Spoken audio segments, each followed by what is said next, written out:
पगारों town committee से मुलाजिम से पगारों टाउन कमेटी से मुलाजिम से पगारों गवर्नमेंट जेके मुकर्रर किया गवर्नमेंट जेके मुकर्रर किया गवर्नमेंट जेके मुकर्रर किया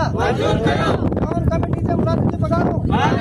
टाउन कमेटी से मुलाजिम से पगारों वञूं था तो चवनि था बाबा भले घर वेठो हाणे असीं ॿार जा मुलाज़िम खणी ईंदासीं हू ड्यूटी ते लॻाईंदासीं हाणे असांजा ॿार नंढा नंढा तॾहिं असीं ड्यूटी ते लॻाऊं अॼु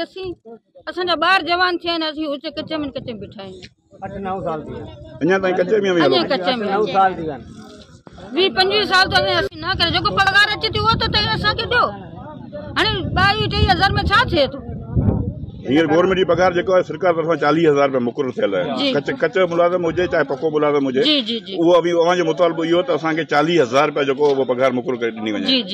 इन हिसाब सां टाउन इंतज़ामिया अव्हां खां कहिड़ो तावन कयो आहे असांखां तावन इहो कयो असांखे सॾु कयो बाबा पगार ही 25,000 थींदी इन खां वधीक कोन थींदी करो त करो न त बाबा भले घर वेही वही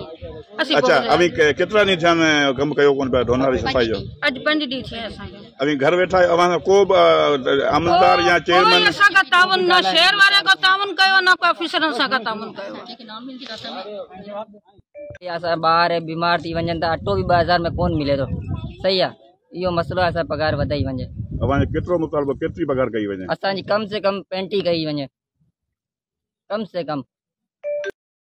गवर्नमेंट की तरफा असांजी पगार गवर्नमेंट मुकर्रर कई है 40,000 रुपया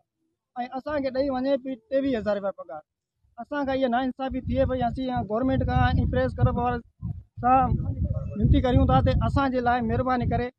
कुझु आवाज़ खई वञे ऐं असांजो हक़ असांखे ॾियारियो वञे।